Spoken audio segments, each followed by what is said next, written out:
Diqqat, aholiga tezkor xabar. O'zbekistonda endi bankdan pasportsiz $500 naqd valyuta olish mumkin bo'ladi. Assalomu alaykum qadrli tomoshabinlar, kanalimizga xush kelibsiz. Videodan to'liqroq xabardor bo'lishni istasangiz, oxirigacha ko'rib, like va podpiska tugmalarini bosib qo'yishni unutmang. Diqqat qiling. O'zbekistonda fuqarolar banklardan shaxsni tasdiqlovchi hujjatlarsiz olishlari mumkin bo'lgan naqd chet el valyutasi miqdori oshiriladi. Bu haqdagi idoraviy hujjat 8-may kuni davlat ro'yxatidan o'tkazildi.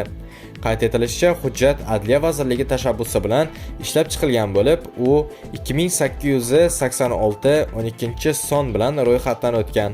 Unga ko'ra, endilikda mijozlar $500 gacha bo'lgan naqd chet el valyutasini pasport, ID karta yoki ularni o'rnini bosuvchi boshqa hujjatlarsiz olishlari mumkin bo'ladi. Amaldagi tartibga muvofiq, hozirda bunday operatsiyalar uchun limit $100 ni tashkil etadi. Yangi tartib ushbu limitni 5 baravarga oshirmoqda. Hujjatga asosan yangi tartib 3 oydan keyin kuchga kiradi. Shundan so'ng bank mijozlari kichik miqdordagi valyuta ayirboshlash yoki naqdlashtirish operatsiyalarini shaxsni tasdiqlovchi hujjatlarsiz amalga oshirish imkoniyatiga ega bo'ladi. Markaziy bank hamda Bosh prokuratura huzuridagi iqtisodiy jinoyatlarga qarshi kurashish departamenti qaror loyihasi 2026-yil mart oyi oxirida jamoatchilik muhokamasi uchun e'lon qilingandi.